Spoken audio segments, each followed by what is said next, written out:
शुभ संध्या। आज फिर से शुक्रवार फ्राइडे हम सब लाइव यहाँ कनेक्ट हो रहे हैं। आप में से कोई भी लाइव हो तो मुझे हिंट करें ताकि मुझे ये जानकारी हो जाए कि मेरी वॉइस ऑडिबल है, मैं आप सबको प्रॉपर सुनाई दे रहा हूँ, दिखाई दे रहा हूँ।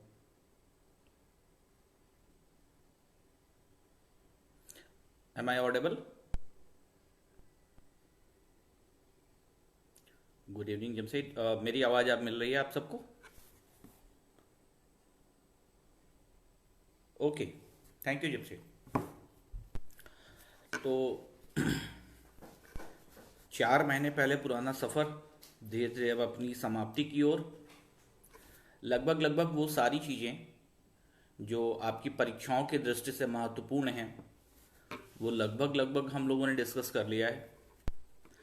फिर चाहे वो एमसीक्यू की बात हो, मल्टीपल जो आपके प्री में आते हैं वो, फिर या चाहे आईपीसी में आपका थर्ड पेपर जो आता है, ठीक है, थर्ड पेपर में जो आईपीसी आता है चाहे उसकी बात कर लें, और डिस्क्रिप्टिव जो है वो लिखने के पैटर्न हो वो, और जो संभावित क्वेश्चन हैं वो कैसे आप अधिक से अधिक नंबर पा सकते हैं वो, और साथ ही साथ में जो आप बीच बीच में सो जाते थे, अपनी अपनी पढ़ाई से विमुख हो जाते थे, तो उसके लिए मैं जितना जगा सका आपको वो सारी चीज़ें। 4 महीने, लगभग 4 से 5 महीने का ये सफ़र अब धीरे धीरे अपने आखिरी पायदान की ओर है।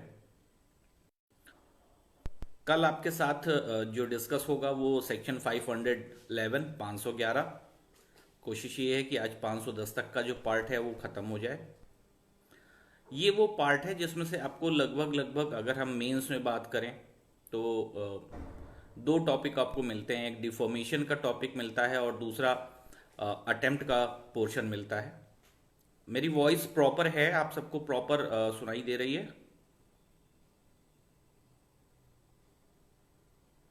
हेलो, सॉरी, आपको मेरी वॉइस प्रॉपर मिल रही है? जो भी हैं, जितने भी लोग लाइव कनेक्टेड हैं, आप सबको मेरी वॉइस प्रॉपर मिल रही है? एनीवन?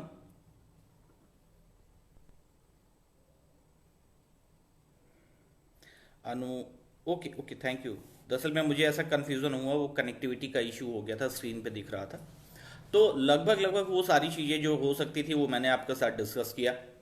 कितना आपने उसे अपने पास संजो के रखा, कितना उसे आपने कंक्लूड किया, कितना आपने लिख के प्रैक्टिस की, ये आप जानो, ये आपके एंड से है।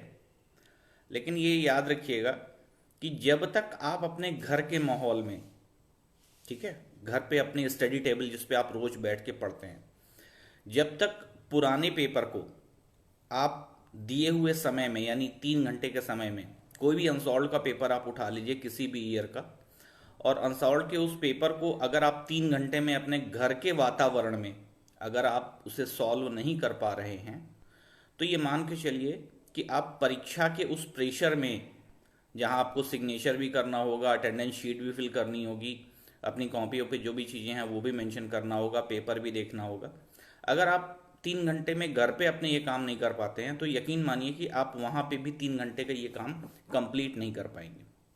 तो मैं बार बार आप सबसे यही अनुरोध, निर्देश, सुझाव यही दूंगा बार बार कि आप घर पे अनसॉल्व पुराने पेपर को जरूर सॉल्व करें, घड़ी देख के 3 घंटे के अंदर उसे सॉल्व करें, ठीक है। और अगर मान लीजिए आप उस पुराने पेपर को आप 2 घंटे 45 मिनट, ठीक है, पौने 3 घंटे में अगर आप सॉल्व कर ले रहे हैं, तब तो ये आप मानिए कि हाँ, आप परीक्षा भवन में उस एग्ज़ाम के प्रेशर में, ढेर सारी डिस्टर्बेंस के बीच में, आप तब 3 घंटे में उस पेपर को सॉल्व कर पाएंगे। अन्यथा दिक्कत होगी, असुविधा होगी। और लिखिए, बार बार लिखिए, आदत डालिए। चलिए आज की टॉपिक को स्टार्ट करते हैं। लगभग 16 लोग ऐड हो चुके हैं। आज जो आपके साथ टॉपिक है वो सेक्शन 499 डिफॉर्मेशन का है, ठीक है। डिफॉर्मेशन यानी मानहानि। हर एक व्यक्ति की अपनी ख्याति होती है और उस ख्याति को यदि कोई व्यक्ति किसी भी प्रकार से, कैसे, बोल के, लिख के, इशारों द्वारा, किसी तरह का कोई उत्कीर्णन, जैसे मतलब वो स्पेलिकल्चर कहते हैं ना, मूर्ति या खुदा के या कहीं पत्थर पे खुदाई करवा के, ठीक है, बहुत तरीके से, मतलब माध्यम होना चाहिए। एक सूचना जो है वो दूसरे व्यक्ति तक पहुंचने का एक माध्यम होना चाहिए। यहां तक कि इशारों में भी अगर एक व्यक्ति किसी दूसरे व्यक्ति की ख्याति को, जो हर एक व्यक्ति का नेम फेम होता है, उस नेम फेम को अगर कोई नुकसान पहुंचाता है, क्षति पहुंचाता है, तो सिंपल कॉमन लैंग्वेज में इसे हम डिफॉर्मेशन कहते हैं। आईपीसी में ये जो है वो एक क्रिमिनल ऑफेंस है। वहीं जब हम इसे टॉर्ट्स में पढ़ते हैं तो वहां ये एक सिविल कार्रवाई का आधार होता है। आईपीसी में जब उसे हम चार्ज करते हैं उस व्यक्ति को, तो यहां उस व्यक्ति को दंड मिलता है, पनिशमेंट मिलती है। लेकिन वहीं जब हम टॉर्ट्स में उसे करते हैं तो टॉर्ट में ये दो क्लासेस में बढ़ जाता है, लेबल और सरेंडर, ठीक है। दो, लिखित और मुंह से बोली गई, ओरल, दो क्लास में ये बढ़ जाता है। वहां पर जो हमें मिलता है वो डैमेज यानी कंपनसेशन का हमें ग्राउंड देता है। तो ये थोड़े से डिफरेंस है टॉर्ट्स के डिफॉर्मेशन में और आईपीसी के डिफॉर्मेशन में, ठीक है। तो स्टार्ट करते हैं। डिफॉर्मेशन का मेन सिर्फ ये है कि बोलकर, ओरली, या पढ़कर शब्दों द्वारा, जैसे मैं यहां कोई पेपर लिया हूं और पेपर लेके मैं, किसी और ने लिख के मुझे दिया है, ठीक है, और उस चीज को मैं पढ़ रहा हूं, और पढ़ के अभी आप फेसबुक पे हैं, लाइव हैं, तो ये प्रसारित हो रहा है, पब्लिकेशन हो रहा है, ठीक है। तो बोलकर, लिखकर, पढ़कर, इशारों के माध्यम से या दृश्यों के माध्यम से, कार्टून, कैरिकेचर के माध्यम से, पिक्चर, टेलीविजन, वीडियो, किसी भी तरीके से अगर हम किसी व्यक्ति की ख्याति को क्षति पहुंचाते हैं, ठीक है, माध्यम कोई भी होना चाहिए, ऐसी ख्याति को क्षति पहुंचाना डिफॉर्मेशन के अंतर्गत आता है, ठीक है। इसका ऑब्जेक्ट जो है, जैसे और सब जगह पे ऑब्जेक्ट होता है, हर एक अपराध का ऑब्जेक्ट होता है, धन की प्राप्ति होती है, या शरीर को क्षति पहुंचाना होता है, सोसाइटी को क्षति पहुंचाना होता है, शांति भंग करना होता है, अलग अलग ऑब्जेक्ट होते हैं ऑफेंसेस के। इस ऑफेंस का जो ऑब्जेक्ट है वो केवल और केवल किसी व्यक्ति की ख्याति, जो उसके नेम फेम है, उसे डिस्टर्ब करना, लोगों के बीच में ऐसी भावना, ऐसे प्रस्तुतिकरण प्रस्तुत करना कि उस व्यक्ति की जो ख्याति है वो ख्याति को क्षति पहुंचे। इस सेक्शन में कुल मिला के 4 अपवाद एक्सेप्शन है, स्पष्टीकरण है, एक्सप्लेनेशन, 4 एक्सप्लेनेशन है और 10 इसके अपवाद हैं, ठीक है। अब जब भी कभी डिफॉर्मेशन का केस किसी के ऊपर चार्ज होता है, फाइल किया जाता है, तो सबसे पहले यह देखा जाता है कि हमारा मामला दिए गए 10 के 10 अपवाद में कहीं फिट तो नहीं बैठ रहा है। अगर उन 10 अपवाद में कहीं वो फिट बैठ जा रहा है तो उस दशा में जो अपराध होगा वो मानहानि का अपराध फिर वो नहीं रह जाएगा, क्योंकि अपवाद एक्सेप्शन जो है उस पर प्रिवेल कर जाएगा। अब इसके 4 स्पष्टीकरण जो है वो देख लें। सबसे पहला स्पष्टीकरण जो है वो किसी मृत व्यक्ति के बारे में बात करता है। देखिए, ज्यूरिस्प्रूडेंस में आप पढ़े होंगे, संभवतः आपको पढ़ाया गया होगा कि कोई भी व्यक्ति जो है उसकी अपनी ख्याति होती है, लेकिन मृत व्यक्ति जो है ख्याति, name fame, Pankaj, name fame या उसका जो गुडविल उसने जो कमाई है, ठीक है, we are talking about this ख्याति। तो मृत व्यक्ति जो है, ज्यूरिस्प्रूडेंस में आप इसे देखिएगा जरूर, मृत व्यक्ति के क्या क्या अधिकार होते हैं। ठीक।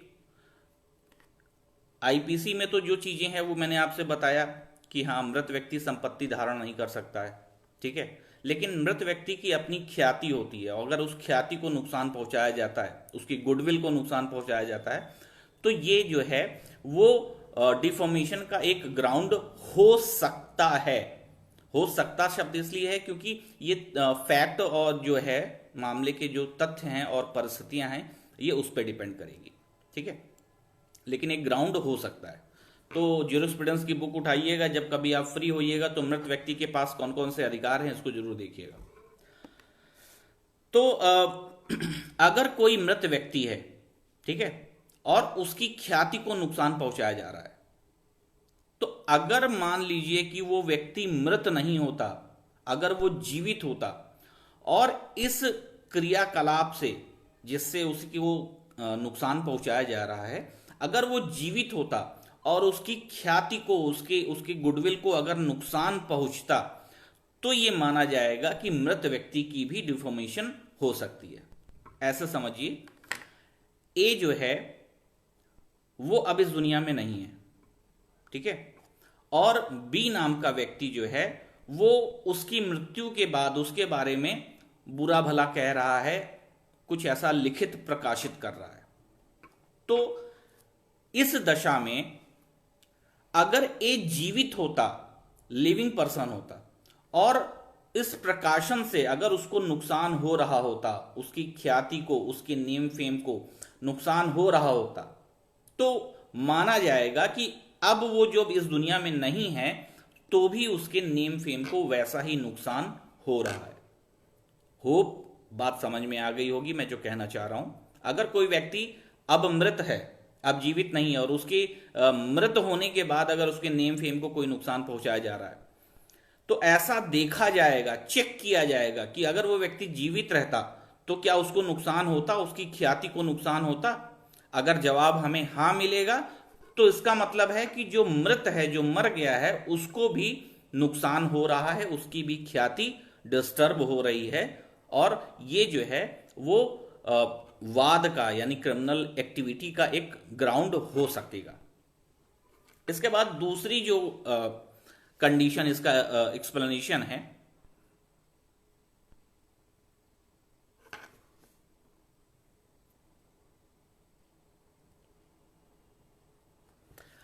विनोद, आपकी जो भी परेशानी है, आपने एक सवाल दिया है, मैं आपसे रिक्वेस्ट करूंगा कि मैं लास्ट में, जो भी लोग कंटिन्यू हैं वो जानते हैं कि लास्ट में मैं 5-10 मिनट का समय देता हूं। आपके जो भी प्रॉब्लम है वो आप लास्ट में पूछ सकते हैं, ठीक है। तो दूसरा जो इसका स्पष्टीकरण है वो किसी संघ, संघ मतलब कलेक्शन ऑफ पर्सन या किसी कंपनी के बारे में ये व्यवस्था करता है, ठीक है, क्योंकि व्यक्ति शब्द है और व्यक्ति के अंतर्गत कंपनी भी आती है, लोगों का समूह या संघ भी आता है, ठीक है। तो यहां पर उसे भी डिस्कस किया गया है। इसका स्पष्टीकरण 2 जो है वो आर्टिफिशियल पर्सन के बारे में भी बात करते हैं, और ये कहते हैं कि अगर कोई लांछन, कोई ऐसा स्टेटमेंट, लांछन मतलब कोई ऐसा स्टेटमेंट दिया जा रहा है जो गलत है, जिसका कोई आधार नहीं है, और ऐसे व्यक्तियों के समूह या कंपनी को नुकसान पहुंचा रहे हैं, तो डिफॉर्मेशन यानी 499 का केस वहां पे भी हो सकेगा। ये इसका स्पष्टीकरण नंबर 2 बताता है। स्पष्टीकरण नंबर 3 जो है वो स्पष्ट करता है कि अगर आप कोई बात व्यंग में कर रहे हैं, ठीक है, कोई आप कटाक्ष कर रहे हैं किसी व्यक्ति पर, तो वो भी मानहानि के अंतर्गत शामिल हो सकेगा। और जो इसका चौथा स्पष्टीकरण है वो किसी व्यक्ति की या किसी व्यक्तियों के समूह या कंपनी की उसकी शाख को, उसकी गुडविल को नुकसान पहुंचाना। अब ये नुकसान चाहे डायरेक्टली हो चाहे वो इनडायरेक्टली हो, अगर नुकसान पहुंचाया जा रहा है तो ये भी उसकी डिफॉर्मेशन का एक रीजन हो सकता है। सूट इस पे भी, क्रिमिनल एक्टिविटी इस पे भी हो सके। देखिए, एक व्यक्ति की ख्याति अलग हो गई और एक उसकी छवि, उसकी गुडविल एक अलग हो गई, ठीक है। जैसे फॉर एग्जाम्पल हम बोले कि हाँ फलानी क्रीम जो है वो अच्छी नहीं है, उसके बड़े दुष्परिणाम होते हैं, उससे हमें दाने निकल आते हैं, बहुत उसमें खराब कंपोनेंट मिलाए जाते हैं, उसमें जानवरों का ये मिलाया जाता है वो मिलाया जाता है, ऐसी गलत बातें अगर हम प्रस्तुत कर रहे हैं और उस कंपनी ने अपनी कोई गुडविल बना रखी है, उस गुडविल के कारण वो उसकी प्रसिद्धि है, अब ऐसी गुडविल को हम नुकसान पहुंचा रहे हैं इस तरह के स्टेटमेंट देके, तो ये भी डिफॉर्मेशन का एक ग्राउंड हो सकता है। हम सीधे उस कंपनी के बारे में बात करें तो वो सीधे सीधे कंपनी के बारे में बात हो गई, लेकिन उसकी शाख भी मानहानि के लिए एक सब्जेक्ट ऑफ इशू हो सकता है। तो ये इसके 4 स्पष्टीकरण हो गए। अब इसके बाद जो चीजें हमें चेक करनी होती है वो देखनी होती है कि क्या जो मामला हम कोर्ट में ले आ रहे हैं, जिसके लिए एफआईआर हुई है 499 में जो एफआईआर हुई है, क्या वो मामला इन 10 के 10 अपवाद में कहीं इस्टेब्लिश हो रहा है। अगर 10 में से कोई भी अपवाद वहां इस्टेब्लिश हो जा रहे हैं तो इसका मतलब है कि वो फिर 499 में एग्जिस्ट नहीं करेगा, क्योंकि अपवाद जो होते हैं वो हमेशा इसीलिए होते ही हैं। इसका अपवाद नंबर 1 जो है वो बताता है कि अगर कोई बात सच है, ठीक है, और लोक कल्याण के लिए है, तो ऐसी बात डिफॉर्मेशन का, मानहानि का रीजन या कारण नहीं हो सकती। जैसे फॉर एग्जाम्पल अगर मैं ये कहूं कि फलानी कंपनी की ये दवा जो है वो खा लेने के बाद शरीर में ब्लॉकेज की समस्या आ जाती है, ठीक है, और ये स्टेटमेंट मैं बाकायदा न्यूज़पेपर में पब्लिश करा देता हूं, बाकायदा इसके लिए मैं प्रेस कॉन्फ्रेंस करता हूं। अगर ये बात सच है, प्रयोगों के माध्यम से सही साबित होती है, तो ये लोक कल्याण के लिए है, बड़े जनसमूह के लाभ के लिए है।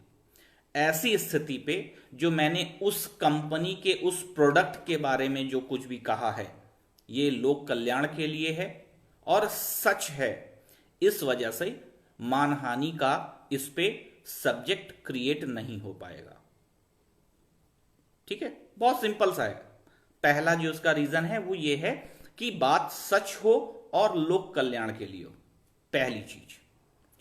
दूसरी इसकी चीज ये है कि लोक सेवकों का आचरण।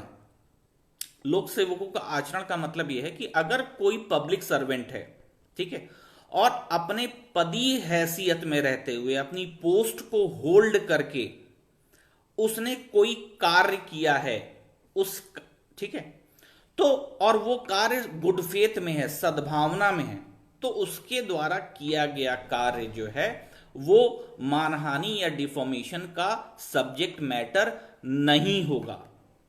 फॉर एग्जाम्पल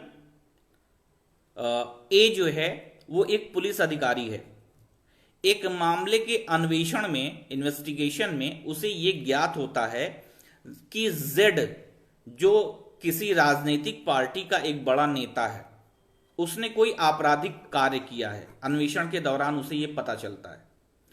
तो उस अन्वेषण में सद्भाव में रहते हुए अगर वो अपनी चार्जशीट में या अपने पत्र जातों में अगर वो उसको एक बुरा व्यक्ति लिख देता है या जालसाज लिख देता है या रेपिस्ट लिख देता है या मर्डरर लिख लेता है, ऐसी कोई स्टेटमेंट अगर वो अपने डॉक्यूमेंट में लिख देता है या ऐसा डॉक्यूमेंट न्यूज़पेपर में पब्लिश हो जाता है या कोर्ट में न्यायालय की कार्रवाइयों के दौरान उस अपराध को पढ़ के सुनाया जाता है जिससे उसका प्रसारण हो जाता है, ऐसी दशा में लोक सेवक अपने पदीय हैसियत में रहते हुए, कार्य करते हुए, जो उसने सद्भाव पूर्वक कार्य किया है उस कार्य के लिए मानहानि का अपराध नहीं होगा।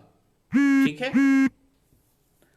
नंबर 3 जो है वो लोक प्रश्न के संबंध में किसी व्यक्ति का आचरण, यानी अगर कोई ऐसा प्रश्न है जो बड़े जन समुदाय से संबंधित है, और उस जन समुदाय को ध्यान में रखते हुए अगर कोई आचरण किया जा रहा है, कोई पब्लिकेशन हो रहा है, या उस लोक हित के लिए अगर कोई आचरण किया जा रहा है, तो ऐसा आचरण और उस आचरण के परिप्रेक्ष्य में बताई गई चीजें जो होंगी वो भी डिफॉर्मेशन का आधार नहीं होगी।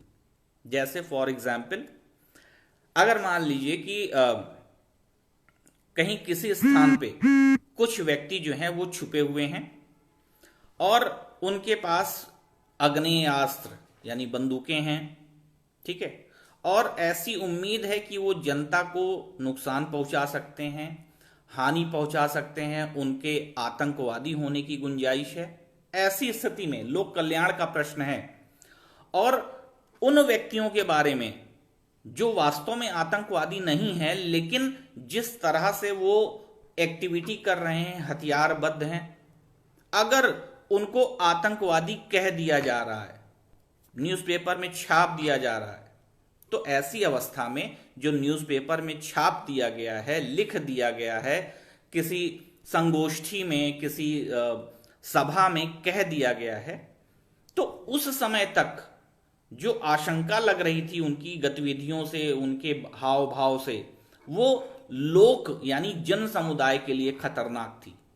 और ऐसे खतरनाक मुद्दे पे जो अवधारणा यानी जो मानसिकता बनी है, अगर उस मानसिकता के अंतर्गत रहते हुए हमने कोई ऐसा स्पीच दे दिया, कोई ऐसा लेख प्रकाशित कर दिया, ठीक है, कि फला घर में जो लोग हैं वो संदिग्ध लगते हैं, असामाजिक तत्व लगते हैं या आतंकवादी लगते हैं, तो अगर ऐसा किया गया है तो ये स्टेटमेंट जो होगा वो मानहानि के लिए लाइबिलिटी क्रिएट नहीं करेगा।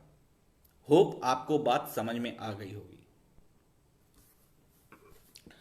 चौथी बात जो है वो ये है कि न्यायालयों में, कोर्ट्स में जो कार्रवाइयां होती हैं, ठीक है, उन कार्रवाइयों की जो रिपोर्टिंग होती है, लॉ के स्टूडेंट रिपोर्टर्स बहुत अच्छे से जानते हैं, AIR हुए, CRLJ हुए, ठीक है, इस तरह के अलग अलग स्टेट के भी reporters, law journal, law weekly, ये जो किताबें होती हैं जो कोर्ट की कार्रवाइयां प्रकाशित करती हैं, तो वो कोर्ट में की गई कार्रवाइयों को प्रकाशित जिन किताबों में किया जा रहा है, वो प्रकाशन यानी वो पुस्तकें भी मानहानि के दायरे से बाहर होती हैं।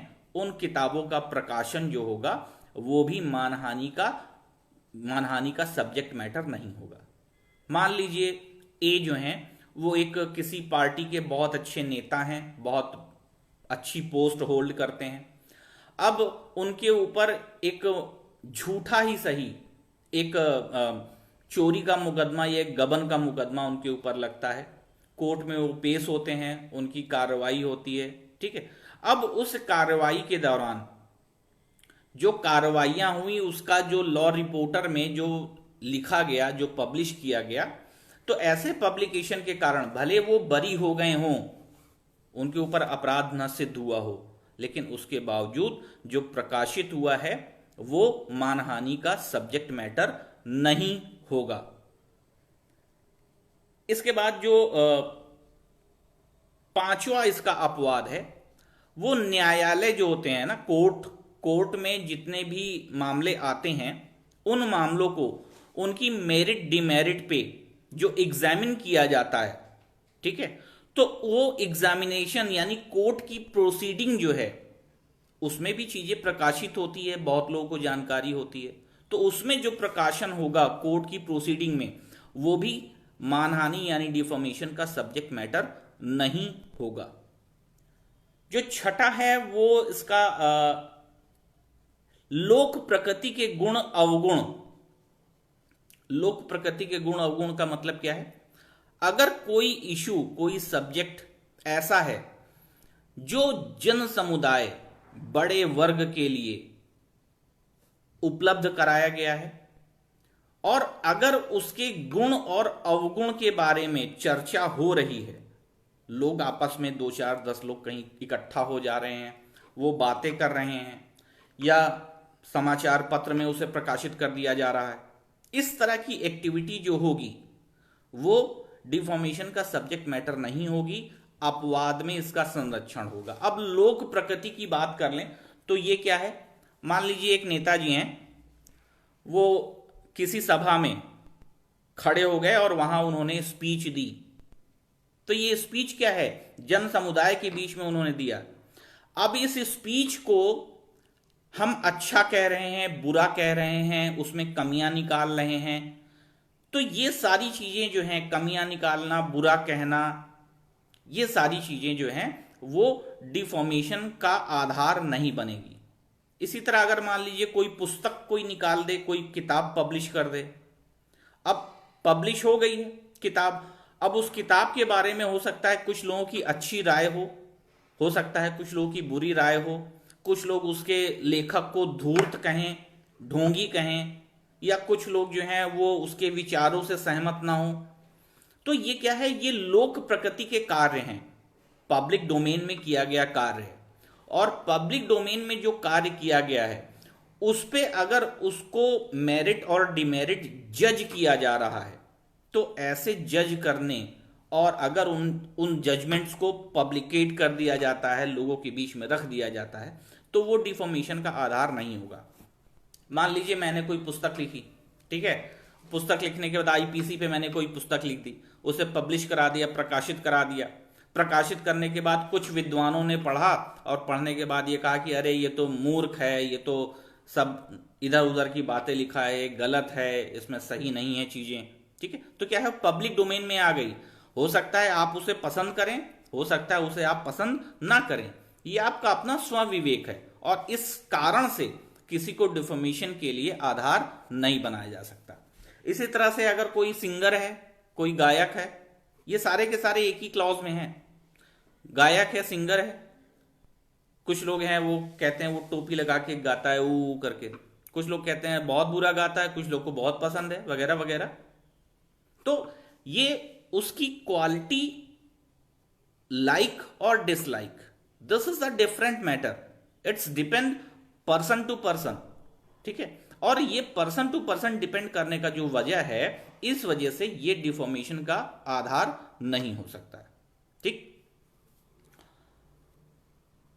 फिल्में होती हैं, फिल्मों में अभिनेता के कार्य होते हैं, ये सारी चीजें जो हैं वो इस अपवाद के अंतर्गत संरक्षित होती हैं, और संरक्षित होने के कारण इन्हें हम डिफॉर्मेशन यानी मानहानि का आधार हम इसे नहीं बना सकते, ठीक है। एक अभिनेता है, एक पिक्चर में उसने बहुत बुरी एक्टिंग की, बहुत बुरा रोल उसने अपनाया, लोग पिक्चर देख के बाहर निकले और बाहर निकलने के बाद कहे कि फलाना जो अभिनेता है, एक्टर है, उसका काम बहुत बुरा है, बहुत गलत किया उसने, पिक्चर में ऐसा रोल उसने किया या गलत एक्टिंग की। अब अगले दिन न्यूज़पेपर जो है वो क्रिटिक छापता है, उसमें वो क्रिटिक आ गई, तो ये डिफॉर्मेशन का आधार नहीं होगा, ठीक है। सातवां जो है वो अन्य व्यक्ति के ऊपर विधिपूर्ण प्राधिकार रखने वाले व्यक्ति द्वारा सद्भाव पूर्व की गई कार्रवाइयां। अन्य व्यक्ति पर प्राधिकार रखने वाले व्यक्ति द्वारा सद्भाव पूर्वक की गई कार्रवाइयां। मैं आपके ऊपर थोड़ा सा तो प्राधिकार रखता हूं, भले आपसे फिजिकली कभी नहीं मिला हूं, ठीक है, लेकिन आपके ऊपर थोड़ा सा प्राधिकार तो है। अब उस प्राधिकार के अंतर्गत रहते हुए मैं कहता हूं आप सब नालायक हो, आप सब लापरवाह हो, ठीक है, इस प्लेटफॉर्म पे कह रहा हूं, आप लोग केयरलेस हो, आप लोग पढ़ाई नहीं करते हो, ठीक है। तो ये क्या है, सद्भाव पूर्वक कहा जा रहा है, नालायक कह रहा हूं, आराम पसंद है, आराम तलबी हैं आप लोग, ये कह रहा हूं। तो क्या है, ये सद्भाव पूर्वक कहा जा रहा है, पहली चीज। दूसरी चीज क्या है, अगर प्राधिकार है तो, ठीक है, ये दो चीजें हैं, प्राधिकार है और दूसरा सद्भाव पूर्वक है। तो ऐसी सिचुएशन में भी अगर कोई मानहानिकारक सेंटेंस या स्टेटमेंट भी कहा जा रहा है तो वो डिफॉर्मेशन का ग्राउंड नहीं होगी। एक अध्यापक अपने शिष्य को, अपने स्टूडेंट को नालायक कहता है, मूर्ख कहता है, ठीक है, और भी पता नहीं बहुत सारे शब्दों का इस्तेमाल करता है, प्यारे प्यारे से शब्द, लेकिन वो डिफॉर्मेशन का आधार नहीं होंगे। एक विभाग, डिपार्टमेंट का हेड, ठीक है, वो अपने अधीनस्थ कर्मचारियों के लिए इस तरह की बातें कहता है कि आप लोग काम नहीं करते, आप लोग आलसी हैं, आप लोग फ्री की तनख्वाह लेते हैं, आप लोग, तो अगर उसने ये सारे सेंटेंस सद्भाव पूर्वक कहे हैं, ठीक है, प्राधिकार है, सद्भाव है, ये दोनों चीजें अगर हैं तो वहां भी ये डिफॉर्मेशन नहीं होगी। ठीक। न्यायाधीश अगर अपने जो एडवोकेट हैं उनको कि डांट दिया कि वकील साहब आप पढ़ के नहीं आते हैं, पढ़ के आइए, वकील साहब आप किस यूनिवर्सिटी से आपने एलएलबी किया है, व्यंग है ना, ठीक। लेकिन इस व्यंग में अगर कोई और होता तो वहां डिफॉर्मेशन का ग्राउंड बनता, लेकिन यहां क्या है, एक तो प्राधिकार है और दूसरा हो सकता है वो सद्भावपूर्वक बातें की जा रही है, उसके आगे पीछे की जो बात है वो सद्भावपूर्वक हो। ठीक। इसके बाद जो आपका नेक्स्ट है 8वां, प्राधिकार व्यक्ति के समक्ष सद्भावपूर्वक अभियोग। अगर कोई प्राधिकारवान व्यक्ति है, ठीक है, वो प्राधिकृत व्यक्ति के समक्ष सद्भावपूर्वक अभियोग, जैसे हम जो हैं वो जेड के लिए के ऊपर ये अभियोग लगाएं, ये चार्ज लगाएं, ये आरोप लगाएं कि इन्होंने मेरी अंगूठी चुरा ली है, ठीक है। पुलिस अधिकारी क्या है, प्राधिकृत व्यक्ति है, अपराध को पता लगाने के लिए उसका प्राधिकार है, ठीक है। और उससे अगर हम ये कहें कि जेड नाम के व्यक्ति ने मेरी अंगूठी चुरा ली है, तो ऐसा स्टेटमेंट कल के दिन न्यूज़पेपर में भी छपवा दूं, न्यूज कहीं किसी और मंच से ये बात कह दूं, संगोष्ठी करके कह दूं, 20 लोगों के बीच में ये बात कह दूं कि जेड ने मेरी अंगूठी चुराई है, पुलिस अधिकारी वहीं खड़ा है, उससे उससे मैं कह रहा हूं, 20 लोग और सुन रहे हैं, तो ऐसी स्थिति में क्या है, ये प्राधिकारवान व्यक्ति से हम कह रहे हैं, उस व्यक्ति का अधिकार है कि वो अपराध का पता लगाए। तो ऐसी स्थिति पे ये जो स्टेटमेंट है वो डिफॉर्मेशन का ग्राउंड नहीं हो सकता है, ठीक है। क्योंकि अगर ऐसा होने लगे तो फिर कोई किसी के ऊपर आरोप ही ना लगा पाए, अपराध जो है वो बढ़ता चला जाएगा, ठीक है। इसके बाद अपने या अन्य हित के हितों के संरक्षण के लिए सद्भाव पूर्वक अगर कोई आरोप या लांछन लगाया जा रहा है, इसके लिए आप ऐसा समझिए कि अगर हमें अपना हित ध्यान रखना है, ठीक है, अपने हित या अपने साथ किसी अन्य व्यक्ति के हित के लिए अगर हम कोई आरोप लगा रहे हैं, कोई लांछन लगा रहे हैं, कोई स्टेटमेंट हम कह रहे हैं, तो वो स्टेटमेंट जो होगा वो भी डिफॉर्मेशन की कैटेगरी से बाहर होगा। कैसे? फॉर एग्जाम्पल, जैसे मान लीजिए कि एक व्यक्ति है, वो सामान कम तोलता है, ठीक है, एक व्यक्ति है जो सामान कम तौलता है, कम सामान देता है, तो हमने क्या किया, हमारे साथ मिस्टर ए और मिस्टर बी दोनों हैं, तो हम उसकी दुकान पे गए या उसकी दुकान के बगल से गुजरे और कह रहे ये व्यक्ति तो बहुत धूर्त है, ये सामान जो है वो कम तौल के देता है, ठीक। तो एक तो पहली बात ये सच्चाई है, इसलिए मानहानि की कंडीशन से बाहर हो गई। दूसरा जो है, मैं अपने और अपने साथ ए और बी दोनों व्यक्ति जो हैं उनकी पैसे और उनके सामान की सुरक्षा के लिए, उनके बचाव के लिए मैंने ये स्टेटमेंट दे रहा हूं, इसलिए ये डिफॉर्मेशन यानी मानहानि की कैटेगरी से बाहर होगा।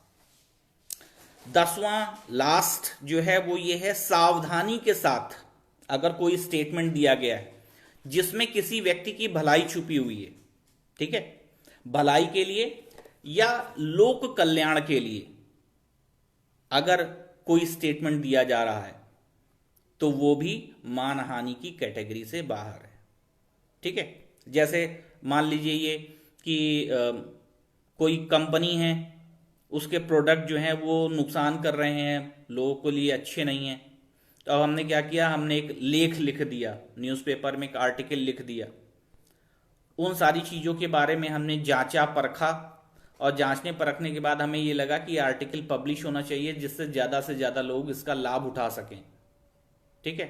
एक कंपनी जो है उसके कारण, एक बड़ी फैक्ट्री है, उसके कारण पर्यावरण में प्रदूषण हो रहा है, लोगों को अस्थमा की बीमारियां हो रही हैं, पानी प्रदूषित हो रहा है, हमने उस फैक्ट्री के खिलाफ लेख लिख डाला।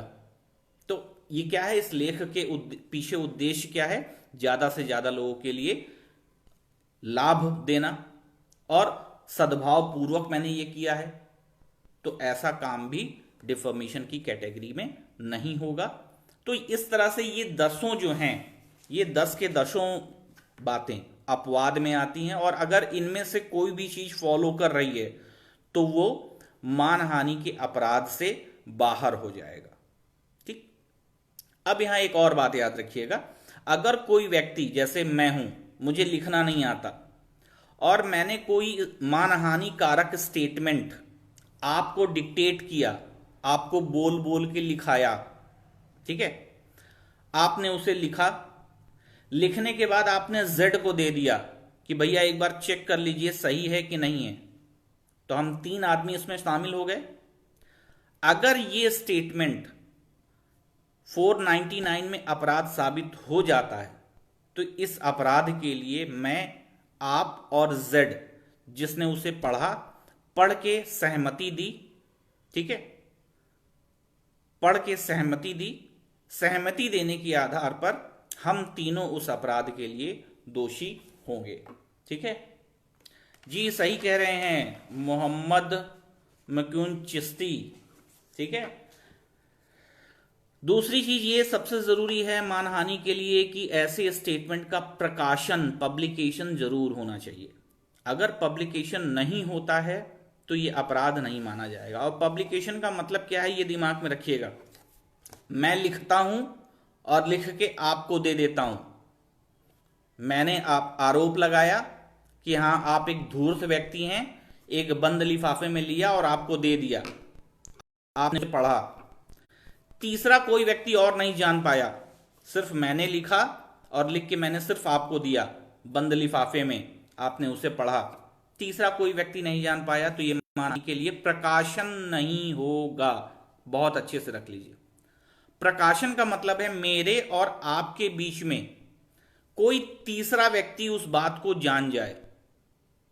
जैसे फॉर एग्जाम्पल मैं आपको एक लेटर लिखता हूं कि हाँ आप बहुत आलसी हैं, आप बहुत नालायक हैं, आप लापरवाह किस्म के व्यक्ति हैं, आपका पढ़ाई में मन नहीं लगता, आप अपने माता पिता का धन खराब कर रहे हैं, वगैरह वगैरह, बहुत सारी चीजें लिखी।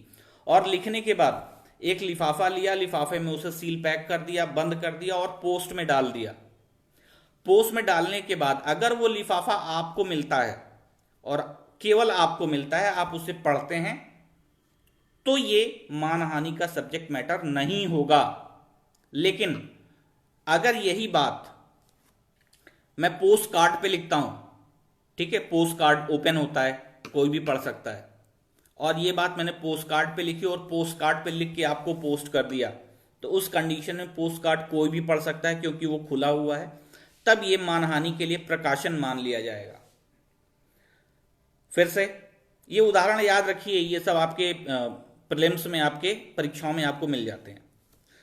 मान लीजिए मैंने एक लेटर लिखा, ठीक है, और मैंने ए नाम के व्यक्ति को एक लेटर लिखा और उसमें मैंने ये बातें लिख दी कि हाँ आप धूर्त हैं, आप बेईमान हैं, आप कामचोर हैं, वगैरह वगैरह, सुंदर सुंदर शब्द, सेंटेंस लिख दिए और लिख के वो लेटर मैंने बंद लिफाफे में पोस्ट कर दिया, उस व्यक्ति का नाम और एड्रेस डाल के। अब ए को वो लेटर मिलता है, मुझे नहीं पता, ए को पढ़ना नहीं आता, ए ने उस लेटर को, चूंकि मैंने इंग्लिश में लिखा है तो इंग्लिश ए को नहीं आती, अब उस लेटर को पढ़ने के लिए ए जो है वो सी के पास जाता है या जेड के पास जाता है कि भैया ये लेटर मेरा पढ़ दीजिए। जैसे ही जेड उस लेटर को पढ़ता है, प्रकाशन कंप्लीट हो गया। ठीक है, मानहानि के लिए ग्राउंड तैयार हो गया। दूसरा क्या होता है कि मान लीजिए मैंने वो लेटर लिखा और लेटर मैंने अरबी भाषा में लिखा, ठीक है, और अरबी भाषा में लिख के आपको मैंने पोस्ट कर दिया, ठीक। अब वो लेटर जो है वो आपके पास पहुंचा, आपको अरबी भाषा नहीं आती है, आप किसी A B C D E F G के पास गए, उसमें से किसी को अरबी भाषा नहीं आती है, ठीक है, तो मानहानि का अपराध यहां नहीं होगा, केवल और केवल मानहानि का प्रयत्न होगा। ठीक है, अपराध यहां क्यों? क्योंकि पब्लिकेशन हुआ ही नहीं, संज्ञान में आया ही नहीं। ठीक है, तो ये छोटे छोटे ट्विस्ट हैं, इस पे अक्सर घुमा घुमा के सवाल आपसे बना के पूछ लिए जाते हैं। तो प्रकाशन, पब्लिकेशन जो है वो इसका बहुत इंपॉर्टेंट कंपोनेंट है। ठीक, ये दिमाग में रखिएगा। जब भी कभी इस तरह के क्वेश्चन सॉल्व करिएगा एमसीक्यू के, तो वहां इसको जरूर देखिएगा कि थर्ड पर्सन की जानकारी में आया है या नहीं आया। मैंने लिखा, आपको मिला, तीसरा कोई बंदा उसमें शामिल नहीं हुआ, मानहानि के लिए प्रकाशन नहीं हुआ। और प्रकाशन बहुत जरूरी है, प्रकाशन नहीं हुआ मानहानि का अपराध एग्जिस्ट नहीं करेगा। ठीक है, एक केस है ताकी हुसैन, ताकी हुसैन 1884, ताकी हुसैन 1884, 3 इलाहाबाद 205। इस केस में ऐसा हुआ कि ए नाम के एक व्यक्ति ने एक लेटर लिखा और उस लेटर को बंद लिफाफे में सील कर दिया, और पुलिस अधिकारी, ठीक है, पुलिस अधिकारी जिसके लिए उसने लिखा था, उस पुलिस अधिकारी के लिए उसने लेटर लिखा था, उस पुलिस अधिकारी को उसने उसके एड्रेस पे डिस्पैच कर दिया।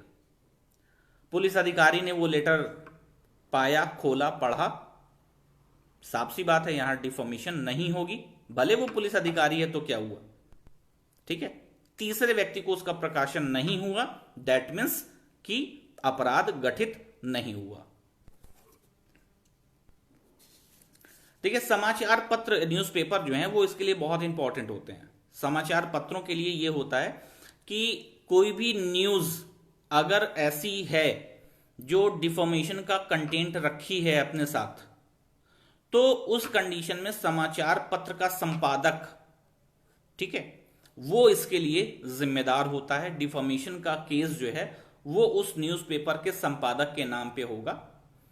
क्यों? क्योंकि वो रिपोर्टर जो होते हैं, न्यूज़पेपर के रिपोर्टर जो होते हैं, पत्रकार जिनको आप कहते हैं, समाचारों को खोज के लाना ये पत्रकारों का काम होता है, और संपादक का कार्य होता है कि उन समाचारों को छानबीन करे, पड़ताल करे, और उसे सही साबित लगता है, सही मालूम होता है तो ही उसका प्रकाशन करे।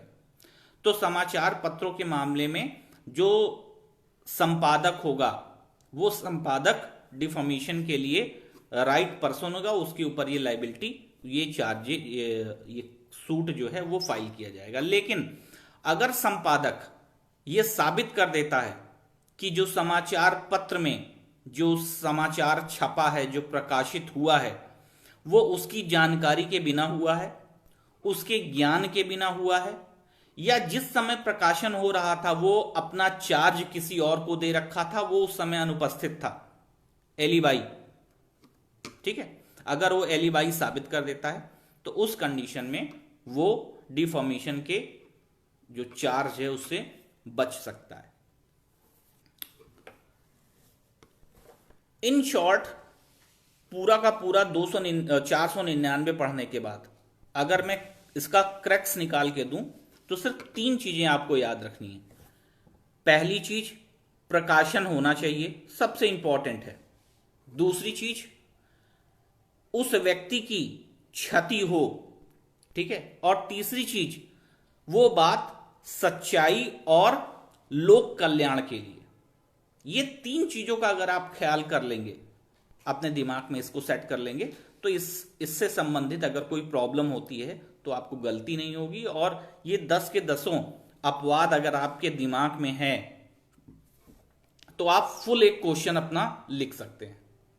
तो इसके लिए ये है कि ये 10 के 10 अपवाद जो हैं उनको किताब या बेयर प्रोविजन निकालिए और कुछ ऐसा कोडिंग कर लीजिए, ठीक है, कुछ ऐसी कोडिंग कर लीजिए, और कोडिंग करके ये 10 के 10 अपवाद जो है वो अपने दिमाग में अच्छी तरह से फिट कर लीजिए।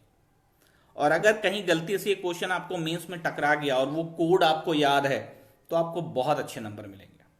ठीक है, धारा 500 में सेक्शन 500 में इसके लिए पनिशमेंट दिया गया है, सादा कारावास जो 2 वर्ष तक का होगा, या जुर्माना, ठीक है, या दोनों से दंडित किया जा सकता है। सेक्शन 500, सेक्शन 501 जो है वो अगर कोई ऐसी मानहानि जिससे हो रहा है, ऐसा कोई मैटर जो है वो लिख रहा है या उत्कीर्ण कर रहा है, यानी करने वाला व्यक्ति। जैसे मैंने आपसे कहा ना कि मुझे लिखना नहीं आता, मैंने आपको डिक्टेट कर दिया, तो जो आप लिख रहे हैं डिक्टेशन, अगर मानहानि साबित हो गई तो आपके लिए, किसके लिए, जो लिख रहा था, लेखक, लिपिकार, राइटर, उसके लिए सेक्शन 501 जो है वो पनिशमेंट का प्रोविजन करता है। इसमें भी सेम वही प्रोविजन है, 2 वर्ष तक का कारावास या जुर्माना या दोनों। ठीक है। सेक्शन 502 502 सॉरी 502 जो है वो वही मुद्रित करने वाली बात है। ठीक है। अब इसके बाद ये आपका लगभग कंप्लीट हो गया सेक्शन। आ जाते हैं जो अब उसका आगे का चैप्टर 22 अध्याय 22 की जो शुरुआत होती है वो सेक्शन 503 से होती है। 503 जो है वो आपराधिक अत्याचार के बारे में, सॉरी अभित्रास के बारे में बात करता है। अभी मेरी जो टंग स्लिप कर गई ना, आपराधिक अत्याचार और आपराधिक अभित्रास, ये दोनों वर्ड जो हैं बहुत सिमिलर हैं और अक्सर आपसे एमसीक्यू में खूब कंफ्यूजन करवाते हैं। ठीक है। आपराधिक अत्याचार और आपराधिक अभित्रास दोनों, तो ये दिमाग में अच्छे से बैठा लीजिए। मैं उन सारी बातों को जहां जहां आपसे गलतियां हो सकती हैं, मैं बार बार आपको वहां पे पिन पॉइंट कर देता हूं। देखिए, आपराधिक अत्याचार जो अभित्रास जो है, आपराधिक अभित्रास जो है, उसमें क्या होता है, धमकी दी जाती है। ठीक है। धमकी दी जाती है कि अगर आप ये काम नहीं किए तो हम आपको ये क्षति पहुंचा देंगे। ठीक है। किसी काम को करने के लिए, जैसे एक्सटॉर्शन है ना, एक्सटॉर्शन में भी डराया जाता है, यहां भी डराया जाता है। लेकिन एक्सटॉर्शन में क्या होता है, एक्सटॉर्शन में पैसे का लेना देना होता है या मूल्यवान प्रतिभूति का लेना देना होता है। लेकिन यहां सेक्शन 503 में किसी कार्य को, वर्क को डन कराया जाता है, चाहे वो उसके बस में हो और चाहे उसके बस में ना हो। ठीक है। चाहे वैध हो और चाहे अवैध हो, केवल और केवल यही इतना सा अंतर है। ठीक है। और वहां पे सेक्शन 383 यानी एक्सटॉर्शन में तुरंत उस कार्य को कराया जाता है। ठीक है। यहां क्या है, थोड़ा सा दोनों के बीच में एक पॉज होता है। सिर्फ यही 2 अंतर है, बाकी कोई डिफरेंस नहीं है। तो ये दिमाग में रखिएगा। आपराधिक अभित्रास जो है उसमें किसी काम को कराया जाता है, आपको धमकी देकर फोर्सफुली आपसे कोई वर्क या तो करवाया जाता है या तो उसका ओमिशन, यानी आप वो काम कर। सॉरी, एक कॉल आ गई थी, क्या मैं कनेक्टेड हूं? आप में से कोई मुझे बता दें। मैं आपके साथ कनेक्टेड हूं, एक कॉल आ गई थी। आप में से कोई मुझे हिंट कर दे, क्या मैं आपके साथ कनेक्टेड हूं?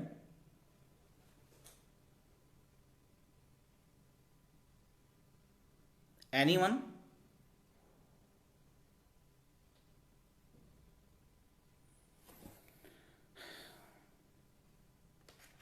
आप में से कोई मुझे हिंट कर दे, मैं आपके साथ अगर कनेक्टेड। आलोक, मैं आपके साथ कनेक्टेड हूं, आप सबके साथ। एक वॉइस वीडियो कॉल आ गई थी, इस वजह से कनेक्शन जो है वो डिस्कनेक्ट हो गया था। खैर, अगर मैं कनेक्टेड हूं तो ठीक है, नहीं कनेक्टेड हूं तो फिर दोबारा फिर आपके साथ पूछूंगा, बात करूंगा। यही छोटी सी प्रॉब्लम है इसमें। एनीवन? कोई भी please give me a hint. Hello?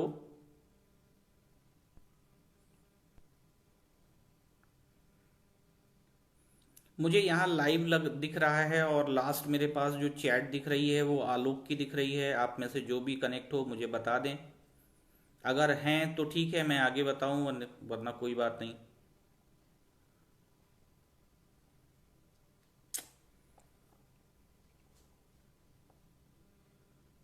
देखिए, इसमें जो भय दिया जाता है, चलिए मैं कंटिन्यू कर रहा हूं। इसमें जो भय दिया जाता है, एक्सटॉर्शन में जो तत्काल मृत्यु, तत्काल उपहति, ठीक है, या तत्काल घोर उपहति का भय दिया जाता है।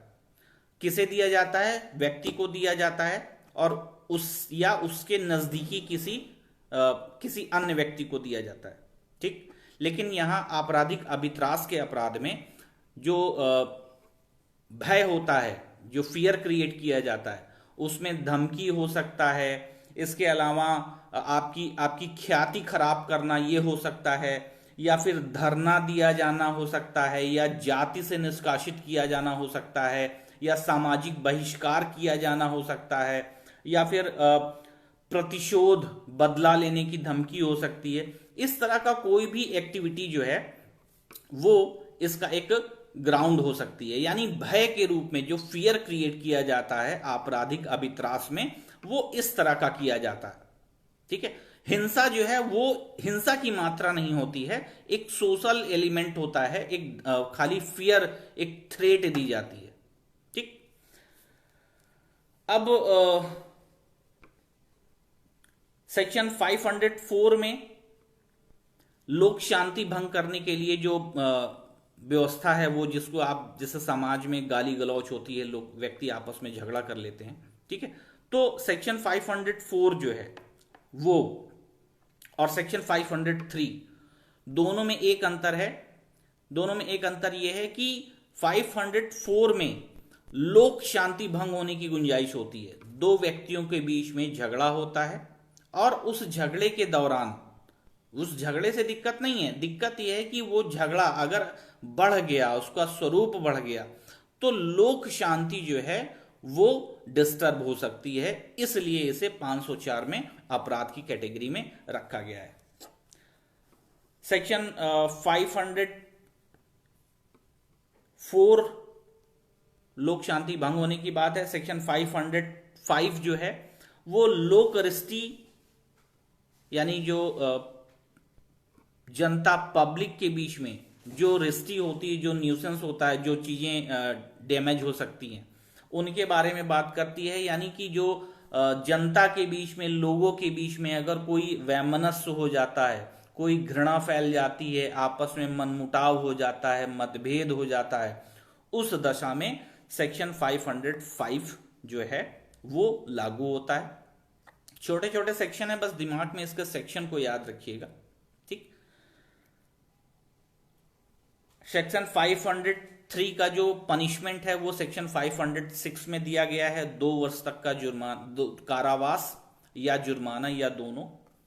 इसी तरह से सेक्शन 508 जो है वो देवी भजन, यानी देवी, ऐसा हो जाएगा कि आप ये काम नहीं करोगे तो ईश्वर तुम्हें ये नुकसान पहुंचा देगा, भगवान तुम्हें अब हैंडीकैप्ड कर देगा, तुम्हारे पुत्र को ये कर देगा, तुम्हारे पत्नी को ये कर देगा। इस तरह की स्टेटमेंट दे के, इस तरह का भय क्रिएट करके, यानी देवी अप्रसाद का आप रीजन बनोगे, इस तरह का भय अगर आपको दिखा के आपसे कोई कार्य कराया जा रहा है तो ये अपराध की कैटेगरी में होगा, और ये धारा 508 में दंडित होगा।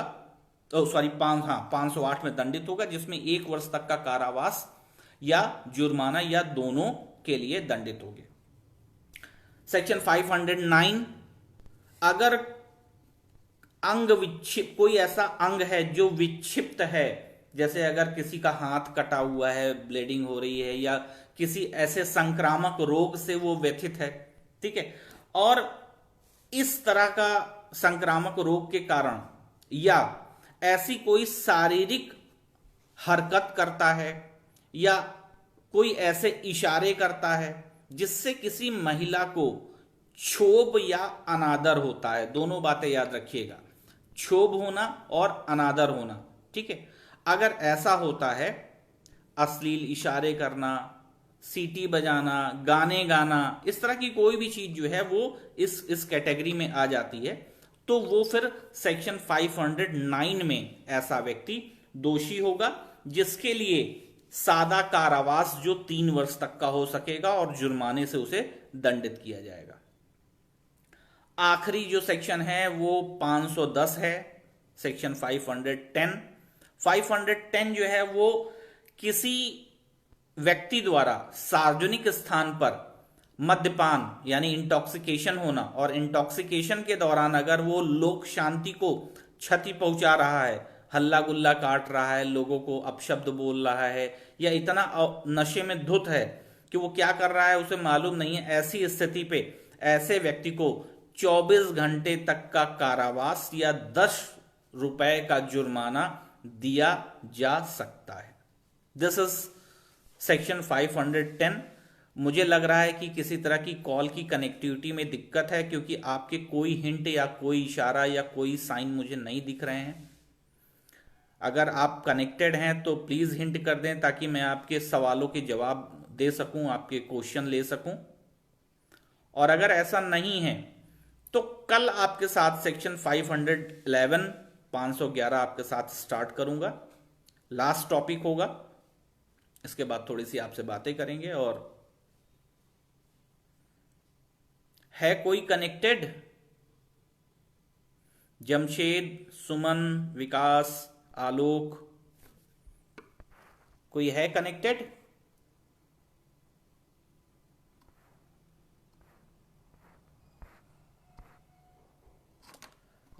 मुझे आपका बिल्कुल कोई हिंट, कोई इशारा नहीं मिल रहा है, और ना ही चैट बॉक्स में आपके किसी तरह के कोई सवाल मुझे मिल पा रहे हैं। तो इन सारी चीज़ों को मैं टेक्निकली दिक्कत हो रही है, तो मैं इन सारे okay okay thank you thank you. तो आज मैं आपके सवाल नहीं ले पा रहा हूँ, चैट बॉक्स में दिक्कत है, आपके मैसेज मुझे प्रॉपरली नहीं मिल पा रहे हैं। तो कल कोशिश ये करेंगे, कल आपके साथ सेक्शन 511 जो है वो डिस्कस करेंगे। सेक्शन इंपॉर्टेंट है, कल कागज पेन लेके बैठिएगा, क्योंकि इसमें जो केस लॉज हैं वो आपके लिए ज़रूरी है। तो केस लॉ जो हैं वो नोट कर लीजिएगा। उसके बाद कुछ बातें करेंगे, और आपसे अपनी फीस भी मुझे वसूलनी है, ठीक है। 20 और 20 सिलेक्शन आपके मुझे चाहिए। जुडिशरी की वैकेंसी आपके बहुत करीब है, और एपीओ के लिए 25। आज टेक्निकली दिक्कत है, कल आपके साथ कोशिश करूंगा, और अगर कल ऐसी स्थिति होगी तो मैं दोबारा रिकनेक्ट कर लूंगा, ठीक है। और कल मिलते हैं शाम को 8 बजे। Thank you.